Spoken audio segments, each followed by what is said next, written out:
El hombre que abrió los ojos, Morgue de Guadalajara, México 2009. Mi nombre es Raúl Méndez. En el año 2009 trabajaba como médico forense en la Morgue de Guadalajara, Jalisco. Tenía 36 años, y aunque ya llevaba más de una década en el área de patología, nunca había pasado por algo tan extraño, tan imposible, tan perturbador como lo que voy a contar. Siempre pensé que los médicos forenses éramos inmunes al miedo. Al fin y al cabo, convivimos con la muerte todos los días. Vemos lo que la mayoría evita: cuerpos destrozados por accidentes, víctimas de homicidios, personas que perdieron la vida de maneras trágicas. Aprendes a mantenerte frío, a ver al cuerpo como un objeto de estudio, un rompecabezas que debes armar para encontrar la causa de muerte. Eso era lo que pensaba, hasta aquella madrugada. La guardia de aquella noche. Me asignaron el turno nocturno de un viernes. La ciudad estaba lluviosa, y como suele pasar en esas noches, hubo varios accidentes de tráfico. Uno de los cuerpos que ingresó era el de un hombre de unos 30 años, víctima de un choque brutal en la carretera a Chapala. Su cuerpo llegó cerca de las 11 de la noche. Yo estaba encargado de llenar el registro y de preparar todo para la autopsia que se realizaría al día siguiente. El protocolo era sencillo: anotar datos, revisar pertenencias, dejar el cuerpo en la charola y almacenarlo en la cámara fría. Pero algo en ese hombre me resultó inquietante desde el inicio. Tenía una expresión extraña, como de angustia. Su rostro estaba rígido, pero su boca entreabierta parecía querer decir algo. Eso no era inusual, lo sé, la rigidez cadavérica puede dejar las facciones en posiciones extrañas. Aún así, no dejé de observarlo con cierta incomodidad mientras lo acomodaba. La morgue estaba en silencio. Solo se escuchaba el zumbido constante de los refrigeradores y el eco metálico de mis pasos. Siempre me había parecido que ese silencio era pesado, demasiado denso, como si las paredes absorbieran los sonidos y los devolvieran apagados.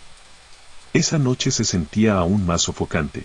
El golpe metálico. Ya cerca de la 1 de la madrugada, me encontraba en mi escritorio, revisando los reportes. El cuerpo de aquel hombre estaba en la plancha de acero, cubierto con una sábana blanca. Mientras escribía, escuché un golpe metálico detrás de mí. No fue un ruido cualquiera, no como cuando alguien deja caer un instrumento. Sonó como si una charola hubiera golpeado contra los topes de seguridad al deslizarse hacia afuera. Me giré de inmediato y vi algo que me paralizó por unos segundos: la bandeja donde estaba el cadáver se había movido sola. La charola estaba medio salida, como si alguien desde adentro hubiera empujado. Me quedé mirándola, intentando darme una explicación lógica. Quizás no la había colocado bien, quizás se había atascado el riel y con el peso terminó deslizándose. Eso me repetí. Me levanté con calma, aunque sentía una presión en el pecho. Me acerqué y apoyé las manos en los bordes fríos de la charola. La empujé suavemente hacia adentro. Todo parecía normal. Respiré hondo, convencido de que había sido solo un error mecánico. Los ojos abiertos. En cuanto me di la vuelta para regresar a mi escritorio, lo escuché. Un sonido áspero, como una exhalación fuerte detrás de mí. Volteé de inmediato. El cuerpo del hombre seguía cubierto con la sábana, pero noté que algo no estaba bien. La tela se movía apenas, como si el pecho se hubiera expandido. Tragué saliva y me acerqué lentamente. Tomé valor y levanté un poco la sábana. Lo que vi me marcó para siempre. El cadáver tenía los ojos abiertos. 2 orbes vidriosos y apagados, pero abiertos. En ese instante, el cuerpo expulsó un aire pesado, un suspiro largo y áspero, como si hubiera estado retenido dentro por horas. El sonido fue tan real, tan humano, que sentí un vuelco en el estómago. Me quedé paralizado, observando cómo esa boca entreabierta parecía querer decir algo. No había movimiento muscular, no era posible, el rigor mortis ya estaba presente, el cuerpo llevaba más de 8 horas muerto. Y sin embargo, sus ojos estaban fijos en mí, como si por unos segundos estuviera despierto. El pánico me dominó. Retrocedí de golpe, tropecé con el carrito de instrumentos y salí corriendo de la sala sin mirar atrás. Intentando explicarlo, pasé el resto de la madrugada en la oficina administrativa, con la luz encendida, temblando cada vez que pensaba en volver a entrar. A las 6 de la mañana llegaron mis compañeros del turno matutino.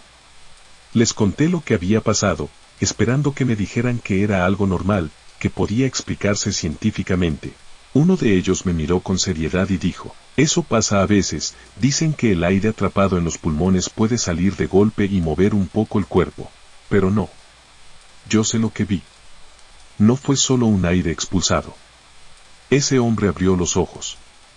Los vi parpadear apenas, como si hubiera despertado. Eso no lo podía explicar la ciencia. Durante la autopsia, los demás actuaron como si nada. Revisaron el cuerpo, hicieron los cortes, tomaron las muestras. Yo observaba en silencio, pero por dentro estaba destrozado. Era imposible que un cadáver en ese estado reaccionara, imposible que un cuerpo rígido abriera los ojos y exhalara. El peso del recuerdo. Durante semanas no pude dormir bien. Cada vez que cerraba los ojos, veía el rostro del hombre mirándome. Me levantaba en la madrugada con la sensación de que alguien estaba respirando en mi cuarto. Incluso pensé en dejar el trabajo. Algunos colegas me dijeron que era estrés, que después de tantos años viendo cuerpos, mi mente había colapsado y estaba imaginando cosas. Pero yo no imaginé nada. Sé lo que viví. Con el tiempo, aprendí a callar. No lo contaba a nadie más, porque siempre recibía la misma respuesta, fue tu mente, fue el aire, fue el cansancio. Pero cada vez que recuerdo esa madrugada, la piel se me eriza y el estómago se me revuelve. El expediente, un detalle que nunca he olvidado, cuando revisé el expediente de ese hombre, descubrí algo curioso. Murió en un accidente, sí, pero según los paramédicos, su corazón seguía intentando latir cuando lo sacaron del coche. Llegó a urgencias con signos débiles de vida y falleció minutos después. Tal vez su cuerpo no había terminado de morir del todo. Tal vez había quedado un último residuo de energía, de conciencia atrapada en su interior. O tal vez, lo que se manifestó esa noche no fue un signo vital, sino algo que no debería regresar. La última vez que entré a la morgue solo, a partir de ese día, nunca más acepté quedarme solo en la morgue. Siempre pedía que hubiera al menos otro compañero. Y cada vez que veía un cadáver con la boca entreabierta, apartaba la mirada. No quería volver a sentir esa sensación de que me observaban. Han pasado más de 10 años desde aquella madrugada en Guadalajara. He visto cientos de cuerpos desde entonces. Ninguno ha vuelto a hacer lo que aquel hombre. Pero a veces, en mis noches de insomnio, vuelvo a escuchar ese suspiro áspero en mi cabeza. Y siento que, de alguna forma, ese hombre aún me acompaña. Nunca supe el nombre real del difunto. En los registros quedó como una víctima más de accidente vial. Pero para mí, se convirtió en un recuerdo imborrable. Yo, Raúl Méndez, médico forense de Guadalajara, doy este testimonio con la certeza de que lo que presencié aquella noche fue real. No fue un reflejo, no fue aire atrapado, no fue cansancio. Fue un hombre muerto que, por unos segundos imposibles, abrió los ojos y respiró frente a mí. Y esa visión, esa mirada vacía pero consciente, me perseguirá hasta el último día de mi vida. Las pisadas en el sótano, morgue de Buenos Aires, Argentina 2015. Mi nombre es Julián Ortega, y en el año 2015 trabajaba como guardia nocturno en la morgue judicial de Buenos Aires, Argentina. No era un trabajo que hubiera soñado de niño, pero en ese momento de mi vida necesitaba el dinero. Mi esposa estaba embarazada, los gastos se acumulaban, y aquel puesto pagaba mejor que cualquier otro turno de seguridad. Me repetía que solo eran cuerpos, que no podían hacerme daño. Estaba equivocado. La rutina en la morgue. El edificio era viejo, con pasillos largos, paredes húmedas y tuberías que goteaban en las noches de lluvia. El área más pesada era el sótano, donde estaban las cámaras frías y las gavetas metálicas. Allí bajábamos poco, solo cuando era necesario supervisar o registrar ingresos. El resto del tiempo me quedaba en la caseta de seguridad revisando cámaras. Mi turno comenzaba a las 10 de la noche y terminaba a las 6 de la mañana. El silencio era lo que más me costaba. No había ruido de tránsito, no había voces, solo el zumbido eléctrico de las luces y, de vez en cuando, algún golpe seco en los ductos. Aún así, después de 2 meses ya me había acostumbrado. Pensaba que lo peor eran los olores. Pero aquella madrugada de septiembre fue distinta. El inicio del horror. Era la 1 de la mañana cuando escuché un ruido raro en el monitor de las cámaras. Teníamos 8 en total, 4 en pasillos principales, 2 en el estacionamiento y 2 en el sótano. En una de esas últimas noté algo que me hizo frotarme los ojos. En la pantalla vi una sombra alargada moviéndose por el pasillo del sótano. No había nadie asignado ahí a esa hora. Ningún médico, ningún empleado. Revisé el registro de acceso, las puertas estaban cerradas. Me levanté con el valqui en la mano, aunque estaba solo. El protocolo decía que debía revisar en persona cualquier anomalía. Respiré profundo y bajé las escaleras hacia el sótano. El aire allí siempre era más denso, más frío. Mis botas resonaban en el piso de cemento, y con cada paso sentía que el silencio se hacía más profundo. Caminé hasta el pasillo central, donde estaban las gavetas metálicas. Ahí fue cuando escuché lo que nunca olvidaré, pisadas arrastradas. El pasillo, sonaban lentas, pesadas, como si alguien descalzo arrastrara los pies por el cemento. No eran mis pasos. Yo estaba quieto, conteniendo la respiración. El sonido venía de adelante, pero no había nadie. Avancé un poco, con la linterna en la mano. El haz de luz iluminó las puertas de acero, todas cerradas, menos 3. 3 gavetas estaban abiertas de par en par. Me quedé mirando, incrédulo. Yo mismo las había visto cerradas antes de medianoche. Nadie más había bajado. El metal rechinaba suavemente, como si todavía se estuvieran deslizando. Sentí un nudo en el estómago.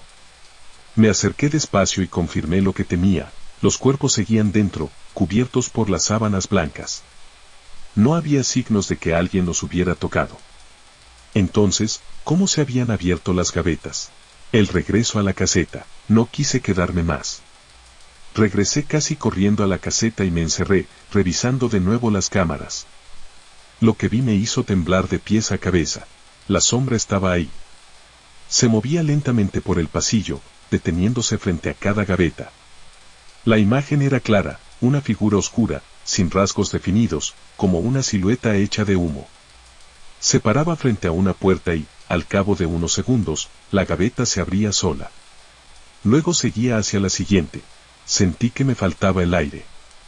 No podía quitar los ojos de la pantalla. De pronto, la sombra se detuvo. No frente a una gaveta, sino frente a la cámara. Su figura se quedó inmóvil, como si supiera que yo la estaba observando. Y en ese instante, la imagen se volvió estática, cubierta de ruido digital. La segunda bajada. No sé de dónde saqué valor, pero tomé las llaves y volví a bajar. Necesitaba comprobar que no fuera un fallo en las cámaras, que alguien no se hubiera colado. El sótano estaba aún más frío que antes. El pasillo parecía interminable. Caminé con la linterna encendida, temiendo lo que iba a encontrar. Las 3 gavetas seguían abiertas, y ahora había una cuarta. No escuchaba pisadas. El silencio era tan absoluto que podía oír mi propio pulso en los oídos. Me acerqué a la cuarta gaveta, el cuerpo estaba ahí, cubierto. El metal estaba tan helado que me dolió al tocarlo. De pronto, un ruido seco resonó detrás de mí. Giré con la linterna, y juro por la vida de mi hijo que vi una sombra oscura cruzando el pasillo. Pasó pegada a la pared, lenta, como si flotara. Retrocedí con el corazón desbocado y subí las escaleras casi tropezando. La madrugada interminable. No volví a bajar. Me atrincheré en la caseta con todas las luces encendidas, rezando para que amaneciera. Revisé las cámaras una y otra vez. La figura seguía allí, caminando de un lado a otro en el sótano. En un momento, me armé de valor para retroceder la grabación. Y lo confirmé, la sombra había aparecido de la nada, justo a la medianoche. No entró por ninguna puerta, simplemente surgió en medio del pasillo. Cuando dieron las 6, llegaron los del turno de la mañana. No dije nada en ese momento.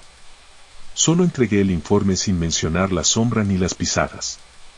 Me fui a casa con la sensación de que algo me seguía. La decisión. Esa noche no pude dormir. Escuchaba pasos en mi departamento, aunque estaba solo. En sueños veía el pasillo de la morgue, las gavetas abriéndose una tras otra. Al día siguiente fui directo con el jefe y presenté mi renuncia. No quería el dinero, no quería la estabilidad. Nada valía la pena después de lo que vi. Él me miró en silencio y me dijo, no sos el primero que se va por eso. No quiso dar más detalles. Y yo no quise preguntar. Han pasado años desde aquella noche, pero todavía sueño con esos pasos arrastrados. A veces los escucho incluso despierto, en el silencio de mi casa. No busco convencer a nadie. Solo quiero dejar testimonio de lo que viví. Mi nombre es Julián Ortega, y en el 2015 fui guardia nocturno en la morgue de Buenos Aires. Lo que vi no fue una ilusión, ni un error de las cámaras, ni un invento de mi mente cansada. Fue real. Una sombra que caminaba entre los muertos, abriendo gavetas como si buscara a alguien o algo. Y desde entonces, cada vez que pienso en ese sótano, me digo lo mismo, hay lugares donde la muerte no descansa. La mujer que lloraba, morgue de Monterrey, México 2001. Mi nombre es Enrique Salazar, y en el año 2001 trabajaba como enfermero en el área de patología del Hospital Universitario de Monterrey, Nuevo León. No era un lugar fácil para cualquiera, porque además de atender emergencias, también nos tocaba apoyar en la morgue. Y aunque ya había visto escenas duras en mi carrera, lo que viví aquella madrugada marcó mi vida para siempre. Turno de madrugada. Me asignaron un turno doble aquella semana. Era sábado por la noche y me encontraba agotado, con la bata arrugada y las manos todavía impregnadas con olor a desinfectante. Después de ayudar en urgencias, el jefe me pidió que revisara la sala de cuerpos, para asegurar que todo estuviera en orden antes de que llegara el personal de la mañana. La morgue estaba en el sótano. Siempre me incomodaba bajar esas escaleras. El aire se sentía pesado, frío, con un olor metálico mezclado con formol que se te quedaba pegado en la ropa. A esas horas, el silencio era tan absoluto que cada paso mío retumbaba contra las paredes. Llegué a la puerta de acero y marqué mi ingreso en la bitácora. Nada fuera de lo común.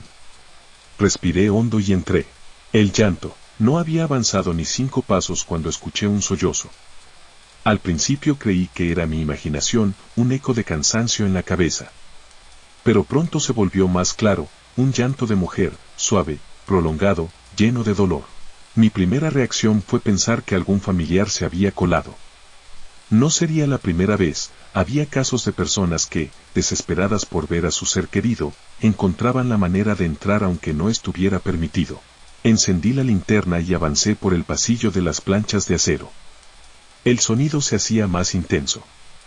Y entonces me detuve, los sollozos no venían de ningún rincón oscuro, ni de la puerta trasera, venían de una de las mesas metálicas donde yacían los cuerpos. La mujer en la plancha. Me acerqué con el corazón acelerado. En la plancha número 3 estaba el cuerpo de una mujer de unos 30 años, cubierta con la sábana blanca. Había ingresado el día anterior tras un accidente vial. Lo sabía porque yo mismo la recibí. El llanto venía de ahí. No era un error, no era un eco. Era un lamento real que vibraba en el aire. Temblando, me incliné un poco y retiré la sábana de su rostro. Lo que vi me arrancó el aliento, la piel fría, el rostro inmóvil, pero en las mejillas corrían lágrimas frescas. No había forma. Esa mujer llevaba más de 24 horas muerta. Me quedé observando, buscando alguna explicación lógica. Quizá la humedad, quizá un efecto del formol, pero no. Aquello eran lágrimas reales, calientes todavía, que se deslizaban hasta perderse en la plancha de acero. Y lo peor, mientras las lágrimas caían, el llanto seguía, como si proviniera de su interior. El pánico contenido. Quise moverme, salir corriendo, pero las piernas no me respondían. Todo en mí gritaba que eso no podía estar pasando. Revisé el cuerpo con mis manos temblorosas. Estaba rígido, sin pulso, sin respiración. Y aún así, lloraba. Recuerdo haber susurrado, ¿qué quieres decirnos? No esperaba respuesta, pero en ese instante el sollozo se intensificó, como si aquella mujer hubiera escuchado. Un sonido de puro dolor, profundo, que me atravesó el pecho. Retrocedí y choqué con otra plancha. El ruido metálico resonó en toda la sala y, por un segundo, el llanto cesó. El silencio volvió, tan pesado que me hizo sudar frío. Pensé en salir, en cerrar la puerta y fingir que nunca lo había visto. Pero algo dentro de mí me obligaba a quedarme, como si abandonar a esa mujer llorando fuera una traición. El expediente. Busqué el expediente en la mesa auxiliar. Su nombre era Claudia Gutiérrez, 32 años. Había muerto en un accidente automovilístico en la carretera a Saltillo. El reporte indicaba que perdió la vida casi instantáneamente. Casada, con una hija pequeña de apenas 5 años. Al leerlo, entendí el dolor que se respiraba en el aire. No era solo un cadáver, era una madre que no había podido despedirse. Volví a mirar el cuerpo. Las lágrimas seguían corriendo, y por primera vez en mi vida sentí una mezcla de compasión y terror que no sabría describir. El clímax, de pronto, la morgue entera se impregnó con un sonido distinto. No eran pasos, no eran golpes. Era un grito ahogado que salió del cuerpo de Claudia. Un lamento tan fuerte que hizo vibrar las lámparas del techo. Yo retrocedí hasta la puerta, convencido de que estaba presenciando algo que no debía. La sábana se movió ligeramente, como si un viento invisible pasara por debajo. No pude más. Salí corriendo y cerré la puerta con un portazo. Después del turno, subí a la superficie con la respiración entrecortada. No dormí en toda la noche. A las 7 de la mañana, cuando llegó el relevo, les entregué las llaves y pedí hablar con el jefe de guardia. Le conté lo sucedido, esperando que se riera de mí o me dijera que estaba agotado, pero su rostro permaneció serio. Me escuchó en silencio y al final solo dijo, no eres el primero que escucha llorar en esa sala. Eso me heló más que cualquier burla. Porque significaba que lo que vi no era un delirio mío. Había algo en ese lugar, algo que no descansaba. El cambio de área. Ese mismo día pedí mi cambio inmediato. No volví a bajar a la morgue nunca más. Me asignaron a emergencias permanentes y, aunque los turnos eran pesados, me sentía más seguro atendiendo vivos que vigilando muertos. Con el tiempo, la historia corrió entre compañeros. Algunos decían que Claudia seguía llorando por las noches, que los nuevos escuchaban sus lamentos y no se atrevían a acercarse. Otros aseguraban que era una maldición de las muertes repentinas, de quienes parten sin despedirse. Años después, han pasado más de 20 años desde esa madrugada. Me casé, tuve hijos, cambié de hospital. Pero todavía sueño con aquella mujer. En mis pesadillas la veo tendida en la plancha, con lágrimas interminables que me llaman, que me exigen quedarme a su lado. Cada vez que escucho a alguien llorar en la calle durante la noche, mi mente regresa a ese sótano. A la sala fría, a los lamentos imposibles de un cuerpo que ya no tenía voz, pero sí dolor. No busco convencer a nadie. Sé que suena increíble. Pero yo, Enrique Salazar, enfermero en Monterrey, lo viví en carne propia en el año 2001, una mujer muerta que lloraba. Lágrimas reales corriendo por sus mejillas, sollozos que resonaban en la morgue. Una madre que se fue demasiado pronto y que, de algún modo, seguía lamentando su partida. Por eso lo cuento. Para que quede claro que hay dolores que ni la muerte puede callar. El teléfono que sonó. Mi nombre es Mauricio Rivas, médico forense. Lo que voy a contar ocurrió en la morgue de Bello Monte, Caracas, Venezuela, en una madrugada del año 2007. Nunca he podido olvidarlo, porque desde entonces cada vez que escucho un timbre de teléfono siento que esa voz va a regresar. La llegada del cuerpo. Era pasada la medianoche cuando recibimos el cuerpo de un hombre de unos 38 años. Había muerto en un accidente en la autopista Prados del Este. Lo trajo la unidad forense junto con una bolsa transparente de pertenencias, una billetera manchada, unas llaves y un teléfono celular viejo, con la carcasa rota y la batería sujeta con cinta.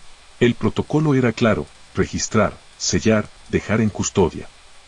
Coloqué la bolsa sobre la mesa metálica, firmé el acta y continué con los papeles de la autopsia. Nada fuera de lo normal, hasta las 2 de la mañana. El timbre. Estaba revisando formularios cuando sonó un timbre agudo. Al principio pensé que era mi teléfono, pero no, el sonido provenía de la bolsa de pertenencias. Era el celular del difunto. Me quedé mirando, incrédulo. Yo mismo lo había guardado y sellado. La pantalla parpadeaba con una llamada entrante. Número oculto. Mis compañeros de turno, Josué y Lilibet, me miraban sin hablar. El timbre seguía, insistente, vibrando en el silencio pesado de la morgue. Saqué el aparato de la bolsa. Contra todo sentido común, respondí. La voz, morgue de Bellomonte, doctor Rivas, dije. Al principio escuché solo una respiración áspera, lenta, como si alguien hablara desde un túnel. Luego llegó la frase, clara, susurrada con una calma perturbadora. Todavía no termino mi camino. Me quedé con el auricular en la mano, sin saber qué hacer. El teléfono vibró una última vez y se apagó. No hubo advertencia de batería baja ni descenso de brillo. Se apagó de golpe. Intenté encenderlo varias veces. Nada. Era un objeto muerto. Pero yo sabía lo que había escuchado. Procedimiento inútil. Anoté la hora exacta en el acta, 2:23 de la mañana escribí la frase completa, sin cambiar una letra. Lilibet firmó como testigo. Guardamos de nuevo el teléfono en la bolsa, como si así pudiéramos encerrar también lo ocurrido. Intentamos convencernos con explicaciones lógicas, una falla de batería, una interferencia de señal, un error de red. Pero todos sabíamos que esas excusas no se sostenían. Una línea dada de baja no debería sonar. Un celular sin carga no debería encender. El inspector. A las 3 de la mañana llegó el inspector de guardia. Le conté lo ocurrido, esperando que lo desestimara. Pero me escuchó serio y pidió revisar. Buscamos el expediente, el muerto se llamaba Román Boscán, comerciante, sin familiares inmediatos presentes. El inspector autorizó llamar a la operadora desde la línea fija. La mujer al otro lado pidió el número EIMEI. Tras unos segundos de silencio, nos dijo que esa línea estaba dada de baja desde hacía 8 días. No había registros de llamadas entrantes ni salientes desde entonces. Guardé el dato. Era imposible justificar lo que habíamos presenciado. La segunda llamada. Regresamos a la sala. El cuerpo de Román estaba en la plancha, cubierto. Mientras el inspector revisaba el acta, yo, quizá por instinto, intenté encender de nuevo el celular. No respondió. De pronto, un timbre idéntico resonó. No venía del aparato sobre la mesa. Venía del costado del cadáver. Nos miramos en silencio. Metí la mano bajo la sábana. Entre el muslo y la lona de traslado encontré otro celular, diminuto, escondido bajo cinta adhesiva. La pantalla decía, llamada entrante. El inspector abrió los ojos con incredulidad. Contra toda razón, respondí. La confirmación, la misma respiración, húmeda y áspera, llenó el auricular. La misma frase llegó, idéntica, como si la hubiera grabado un eco. Todavía no termino mi camino. Después, un sonido metálico, como el roce de un neumático sobre pavimento. El inspector preguntó con voz firme, ¿quién habla? El teléfono se apagó de golpe. Otra vez, sin aviso, sin batería. Quedamos inmóviles, sin saber qué hacer con el objeto que tenía en la mano. Intentos de explicación. Guardamos ambos teléfonos en la bolsa, sellada y firmada. El inspector dijo que podía ser evidencia de algo turbio, quizá negocios ilegales. Pero yo sabía que la explicación iba más allá. Revisé el cuerpo otra vez, traumas torácicos, fracturas costales, lesiones esperables en un choque. Nada que justificara aquel fenómeno. La morgue permanecía en un silencio antinatural, como si esperara otro timbre. El amanecer. A las 6 de la mañana entregamos el cuerpo al área administrativa. Un primo lejano lo reclamó. No preguntó por teléfonos. Solo por la medalla que llevaba en el cuello. Yo, exhausto, aún tenía la frase retumbando en la mente. Esa tarde recibimos el informe escrito de la compañía telefónica. El primer número, dado de baja 8 días antes. El segundo, inexistente en el sistema. Solo aparecía registrado durante unos minutos, exactamente a la hora del accidente. La marca. Días después volví por rutina. El cadáver de Román ya había sido retirado, pero en la plancha metálica donde estuvo noté algo extraño, una raya fina, reciente, marcada en el acero. Como hecha con una punta de vidrio. No había explicación. Nadie más lo había usado desde entonces. Han pasado más de 15 años desde aquella madrugada. Sigo trabajando como forense, y nunca más volvió a sonar un teléfono dentro de la morgue. Pero cada vez que escucho un timbre en mi bolsillo, pienso en Román Boscán y en la voz que me dijo con absoluta certeza: todavía no termino mi camino. Yo, Mauricio Rivas, médico forense en Caracas, dejo este testimonio escrito tal como lo viví. Porque algunas veces la muerte no sabe cuándo callar.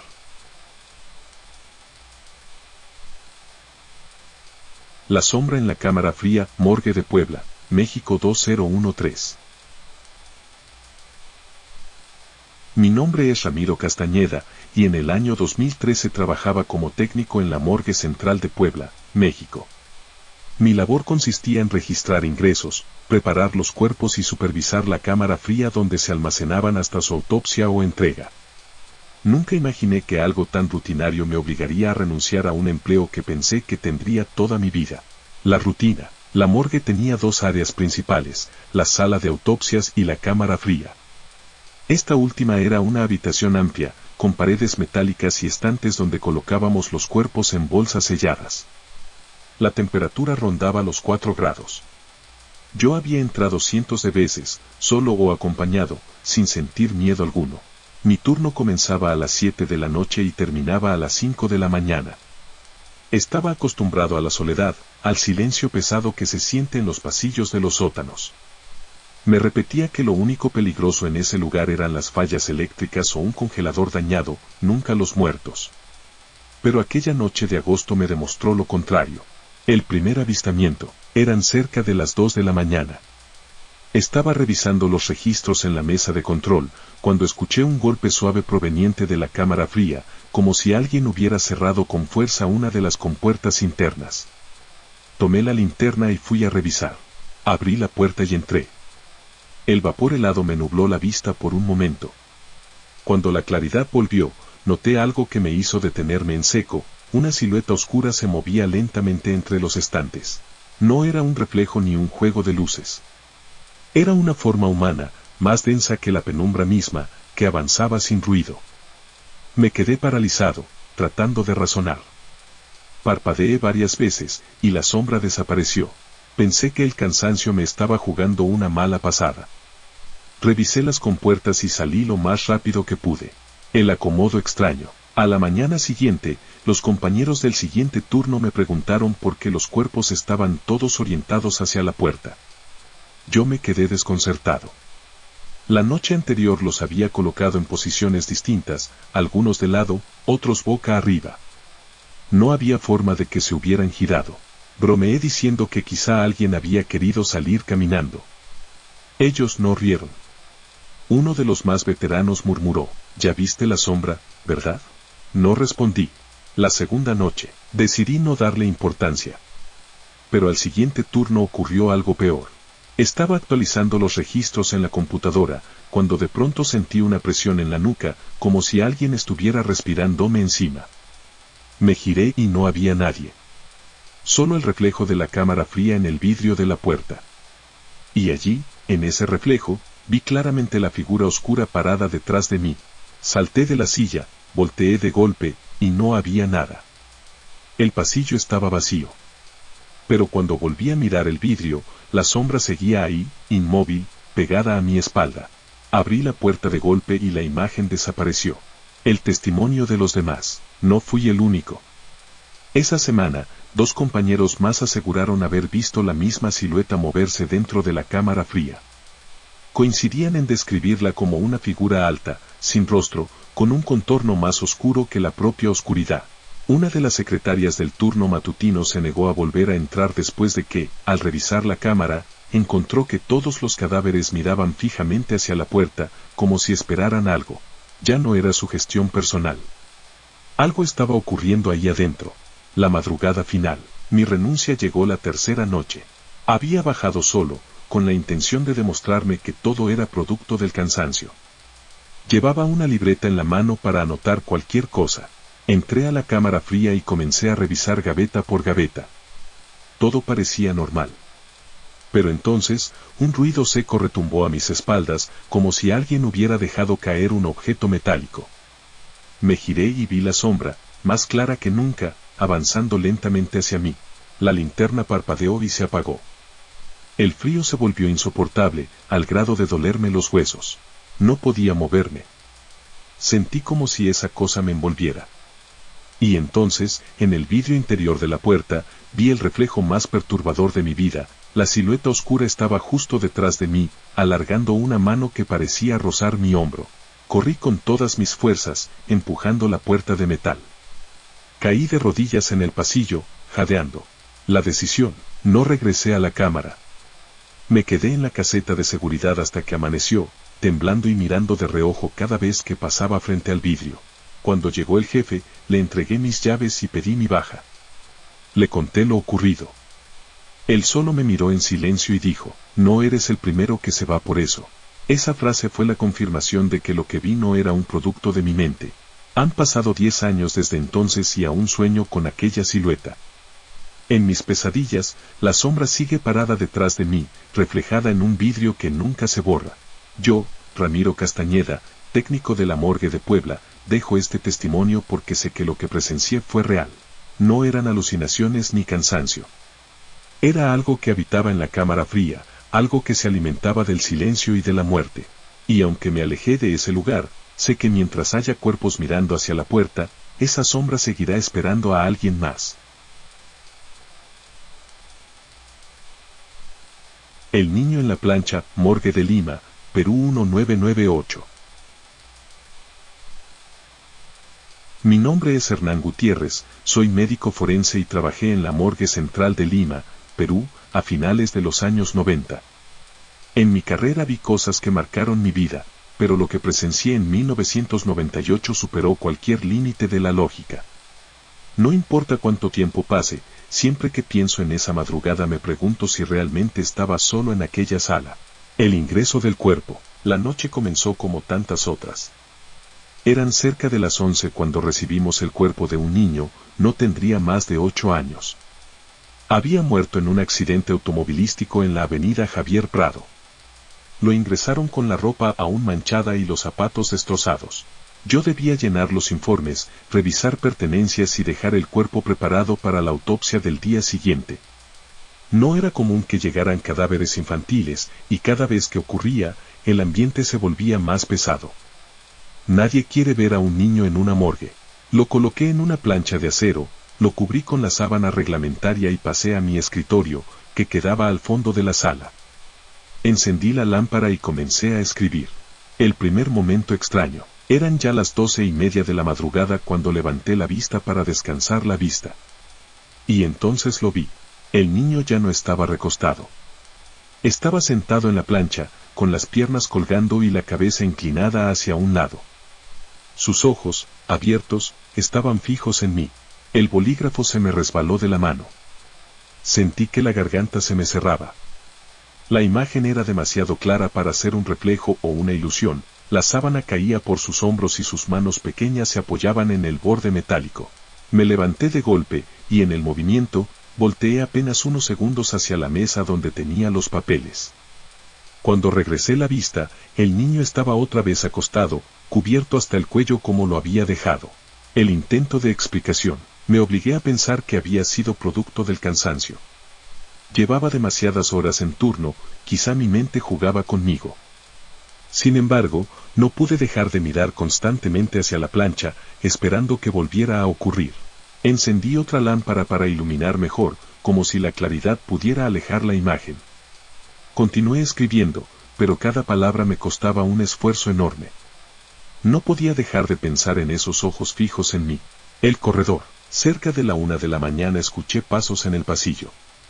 Pasos ligeros, rápidos, como de un niño corriendo. Me levanté y abrí la puerta, pero no había nadie. El pasillo estaba desierto, solo la luz amarillenta de los fluorescentes titilando. Volví a sentarme, con un nudo en el estómago. No quise mirar de nuevo hacia la plancha, pero la sensación de que alguien estaba de pie junto a mí se hacía más intensa. El testimonio de los compañeros. Cuando amaneció, le conté lo sucedido a uno de los camilleros más antiguos, un hombre llamado Delgado. Esperaba que se riera de mí, pero en lugar de eso me observó con seriedad. No eres el primero, me dijo. Anoche varios lo vieron corriendo por los pasillos. Creyeron que era un familiar extraviado, pero cuando revisaron, no había nadie. Solo ese niño en la plancha. Ese comentario me caló hondo. significaba que lo que vi no era producto del cansancio. Había sido real. La segunda noche, al día siguiente me tocó nuevamente turno nocturno. Intenté negarme, pero el jefe no aceptó. Volví a la morgue con el mismo miedo pegado en el cuerpo. El niño aún estaba en la cámara, pendiente de autopsia. Cada vez que abría la puerta del refrigerador, evitaba mirar directamente su bolsa, temiendo encontrarlo de pie. Pasadas las 2, mientras revisaba informes, escuché un golpe metálico en el pasillo. Salí con la linterna y lo vi, una silueta pequeña que corría hasta perderse en la esquina. No me atreví a seguirlo. Volví a la sala y cerré la puerta con seguro. La visión final. La tercera noche fue la más difícil. La autopsia ya se había realizado y el cuerpo estaba en espera de ser retirado por la familia. Me quedé solo haciendo papeleo, con la lámpara encendida. En un momento levanté la vista y lo vi otra vez. El niño estaba sentado en la plancha, pero esta vez sonreía levemente. No era una sonrisa alegre, sino una mueca triste, como de resignación. Traté de no apartar la vista. Quería comprobar que no era un error. Pero bastó un parpadeo para que desapareciera. El cuerpo permanecía acostado, inmóvil, como siempre. Ese fue el momento en que entendí que lo que habitaba ahí no era un simple recuerdo. Era algo que buscaba ser visto. La renuncia silenciosa. No soporté más. A la semana siguiente pedí traslado a otra área. No quise dar explicaciones. Solo dije que necesitaba un cambio por motivos personales. Algunos compañeros me confesaron que seguían escuchando risas infantiles en las madrugadas, pasos que corrían por los pasillos cuando no había nadie. Nunca hubo otro cuerpo infantil en esa época, y sin embargo, las apariciones continuaron. Han pasado más de 20 años desde aquella experiencia, pero aún sueño con el niño sentado en la plancha, mirándome en silencio. En mis pesadillas nunca desaparece, se levanta y camina hacia mí, arrastrando la sábana, preguntándome con sus ojos por qué está ahí. Yo, Hernán Gutiérrez, médico forense en Lima, dejo este testimonio porque sé que lo que vi fue real. No fue cansancio ni sugestión. Fue un niño que no entendía que había muerto, y que aquella madrugada me eligió para recordárselo. Y desde entonces aprendí que la morgue no solo guarda cuerpos. También guarda miradas que aún buscan respuestas.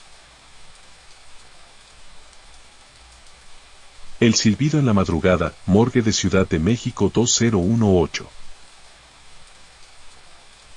Mi nombre es Roberto Esquivel, y en el año 2018 trabajaba como velador en la morgue de la Ciudad de México, ubicada en una de las colonias más transitadas al sur de la capital. No era el primer empleo nocturno que tenía, pero sí el más difícil.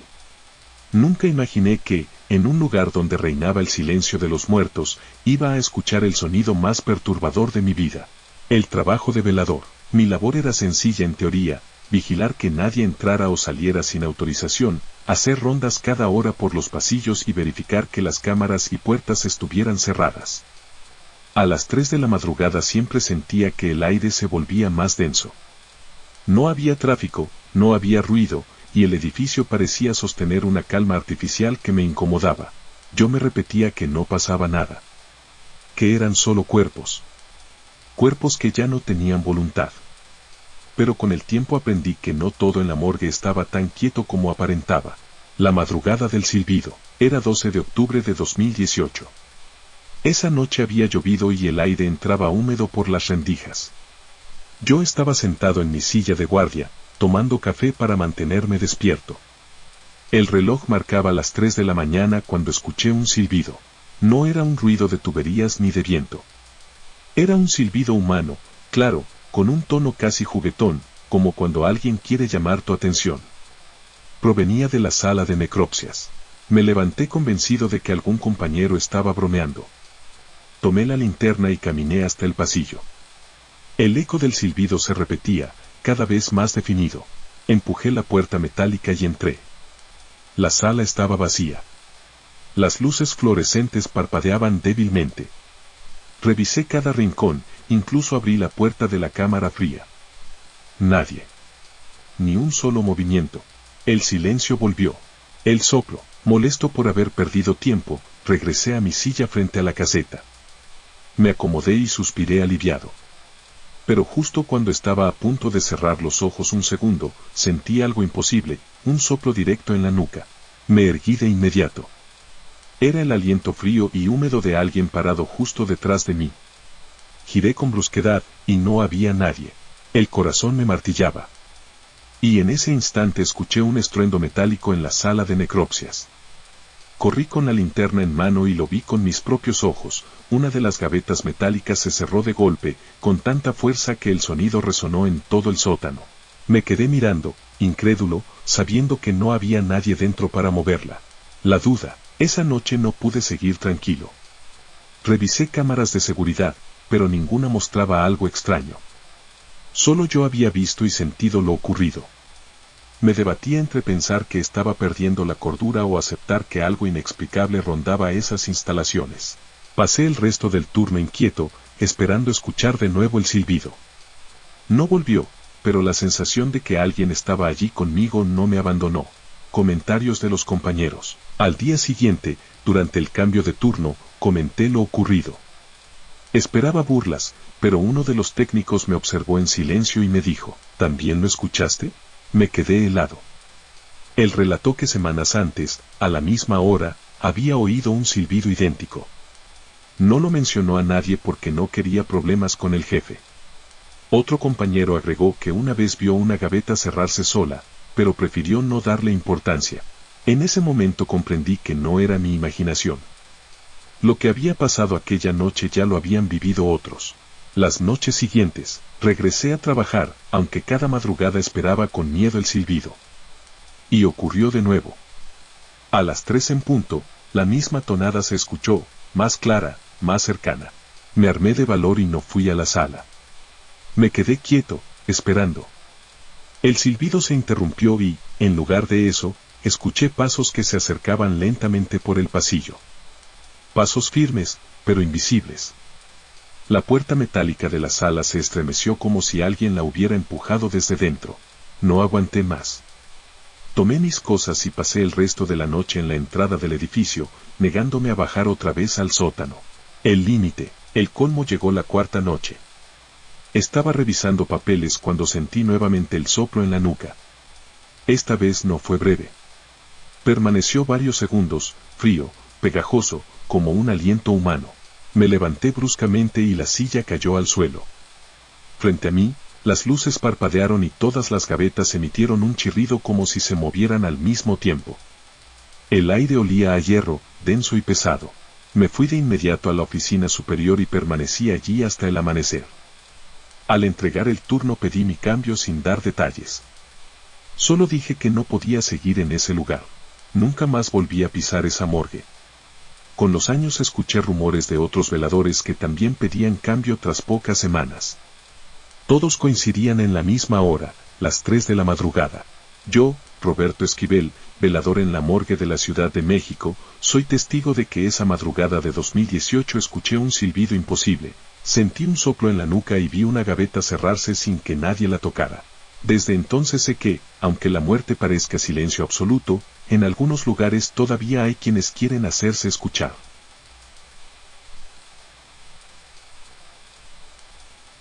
La risa en el pasillo, Morgue de Madrid, España 2011. Mi nombre es Alberto Fernández, y en el año 2011 trabajaba como velador nocturno en la Morgue de Madrid, en una instalación ubicada en las afueras de la ciudad, cerca de la carretera de Toledo. Acepté aquel empleo porque necesitaba dinero rápido y era uno de los pocos que pagaban un extra por turnos de madrugada.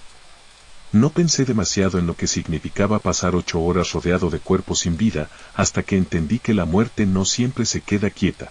La rutina. El edificio era frío y silencioso, con pasillos largos que parecían interminables.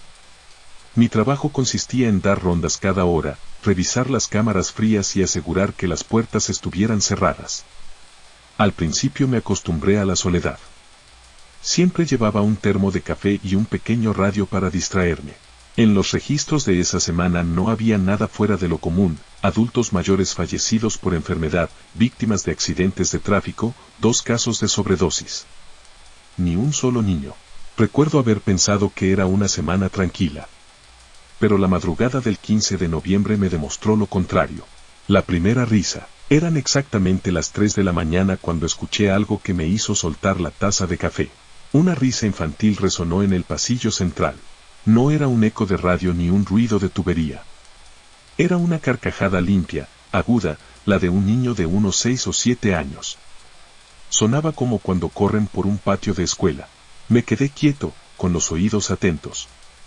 La risa se escuchó de nuevo, esta vez más lejos, como si se moviera rápidamente de un extremo al otro del pasillo. Pensé que alguien se había colado, un familiar despistado o algún chiquillo curioso. Pero era imposible, el edificio estaba cerrado, las puertas bajo llave, las cámaras sin registrar movimiento. Tomé la linterna y comencé la ronda. El pasillo vacío. Avancé despacio, con la luz enfocando los rincones. El eco de mis pasos se mezclaba con un silencio abrumador. Llegué hasta la sala de autopsias, luego a la cámara fría. Todo estaba en orden. Justo cuando me convencía de que era mi imaginación, la risa volvió a sonar, esta vez detrás de mí. Giré de inmediato y vi el pasillo completamente vacío.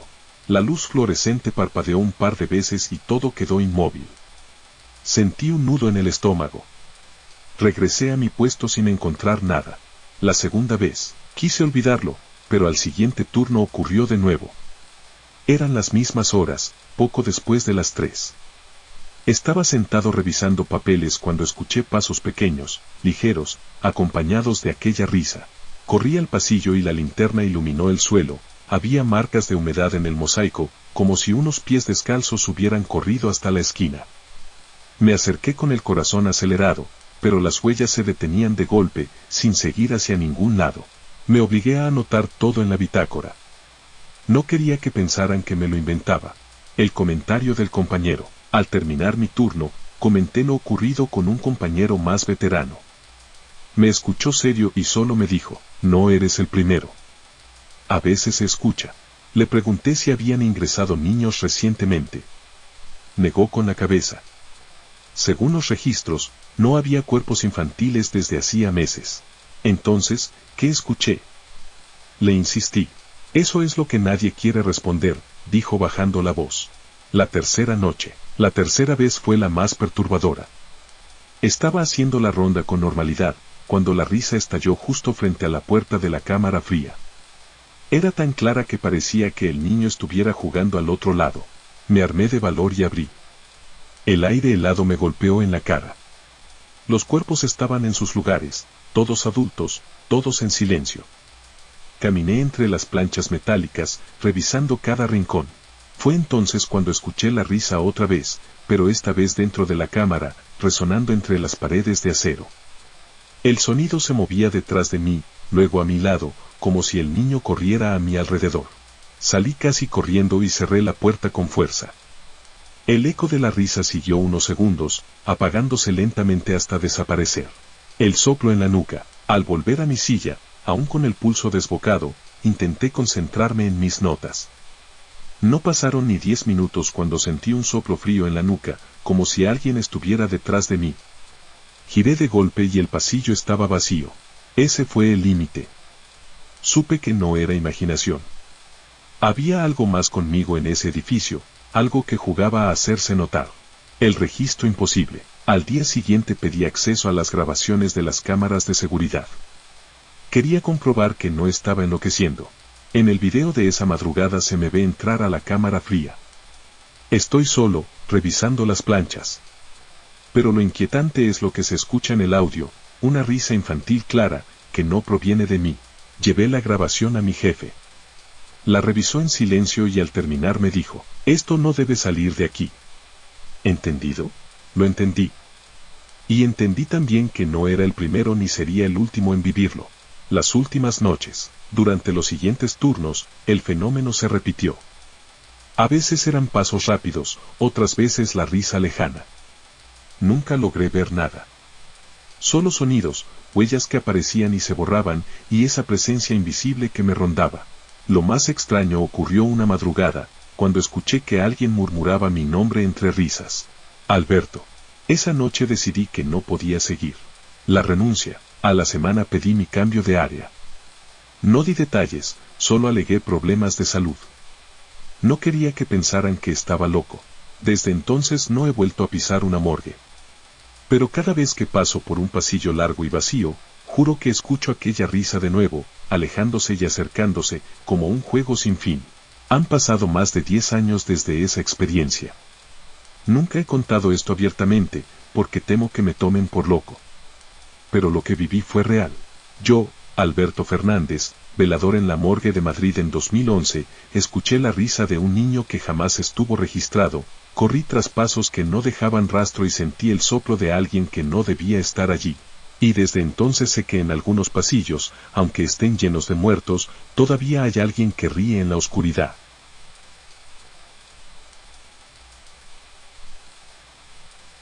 El cuerpo que habló, Morgue de Monterrey, México 1999.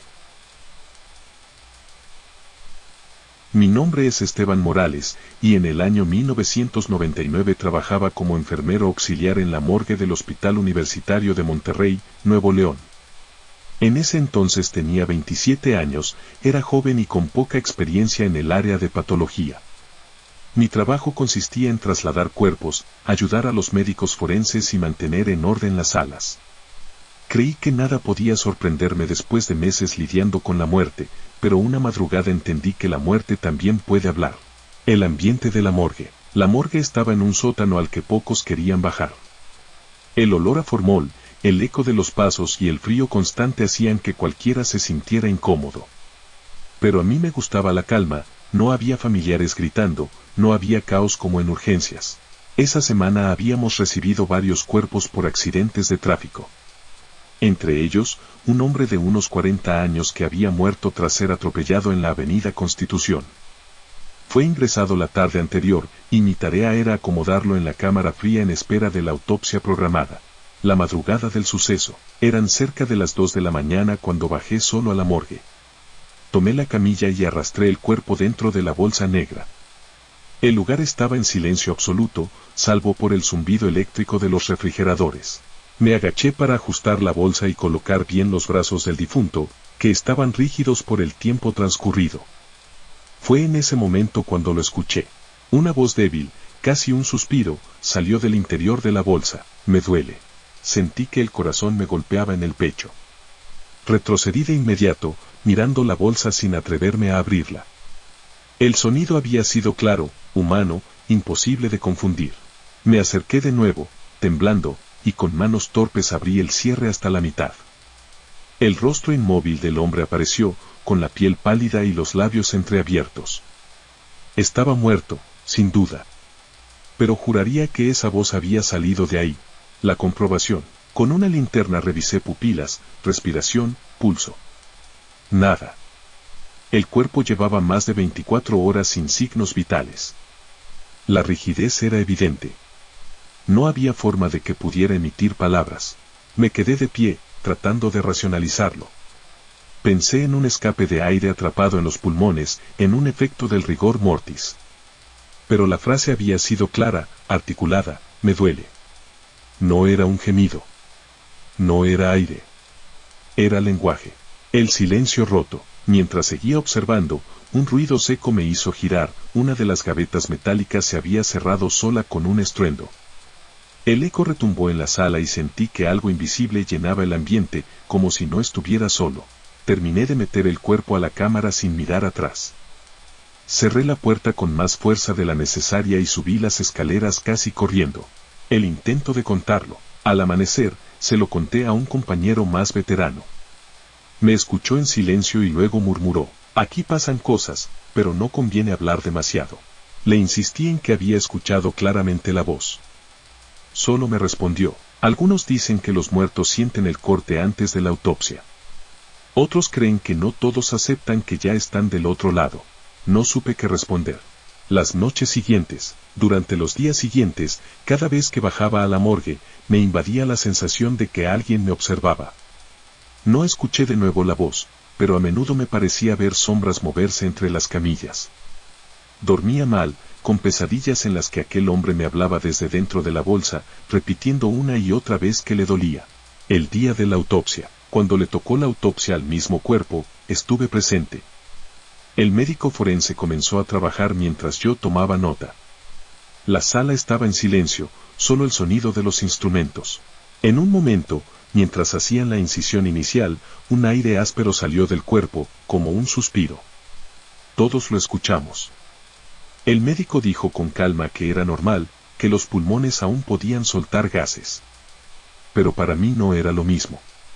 Yo recordaba claramente esas palabras en la madrugada, me duele.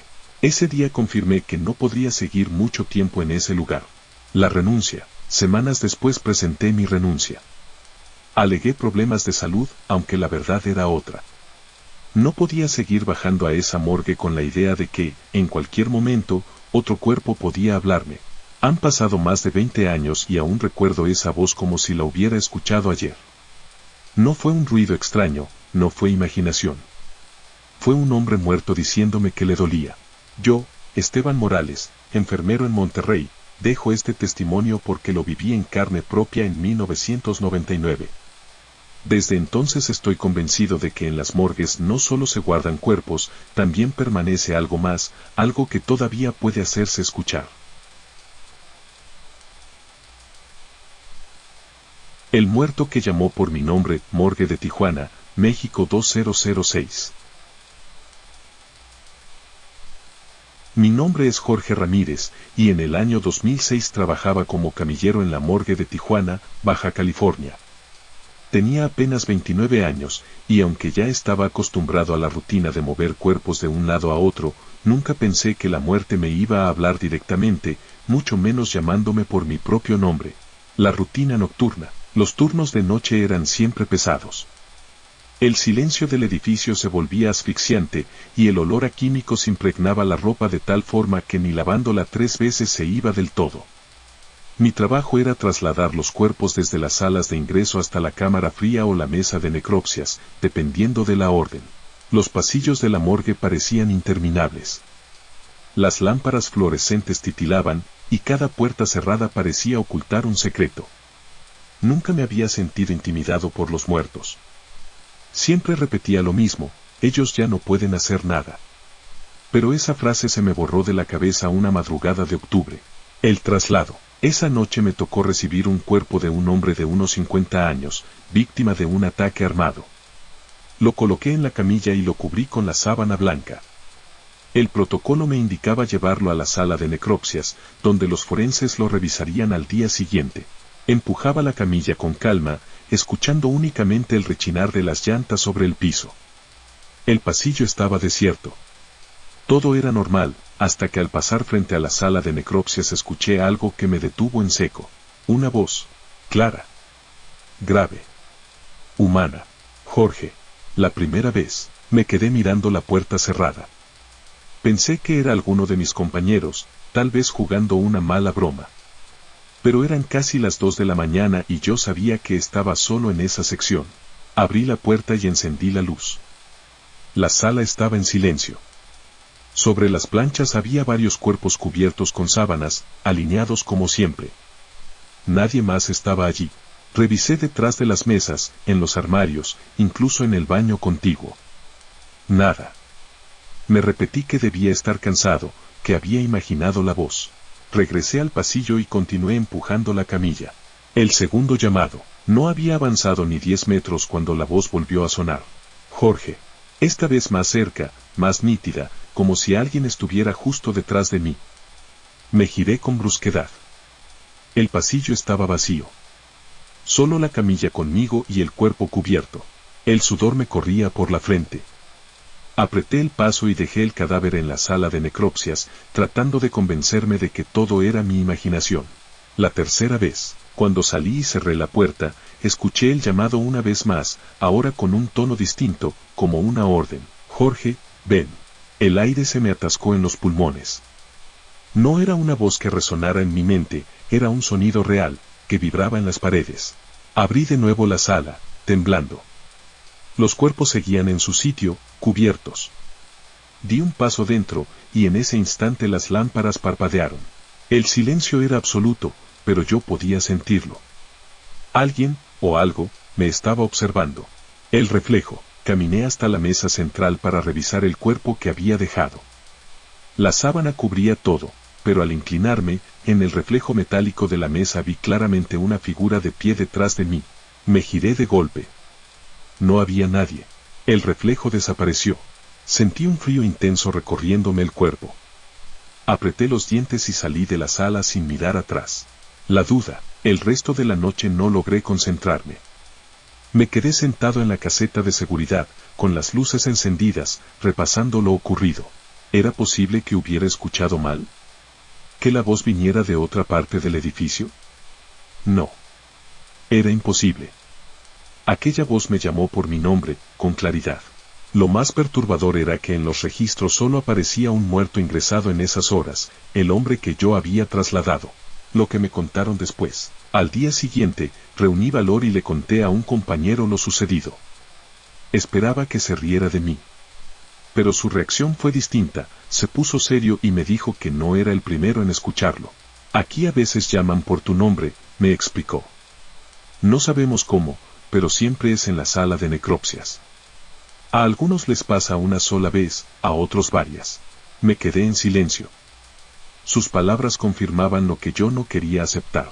La última vez, un par de semanas después, me volvió a tocar turno nocturno. Traté de mentalizarme, de no pensar en nada extraño. Pero a las 3 de la mañana, mientras ordenaba unas camillas vacías, volvió a ocurrir. Jorge. La voz venía de la sala de necropsias, clara como si alguien estuviera de pie justo detrás de la puerta. Esta vez no entré. Me quedé inmóvil, escuchando cómo el silencio volvía a tragarse todo. Al día siguiente pedí mi renuncia. No podía seguir en un lugar donde la muerte no solo se veía, sino que también hablaba. Han pasado muchos años desde aquella madrugada. Trabajo ahora en una clínica pequeña, lejos de las morgues. Pero a veces, en los pasillos vacíos, siento que alguien me llama otra vez por mi nombre. Yo, Jorge Ramírez, camillero en la morgue de Tijuana en 2006, aseguro que una noche escuché la voz de alguien que ya no debía hablar. Y lo peor no fue que me llamara, fue que lo hizo 3 veces, cada una más cerca que la anterior.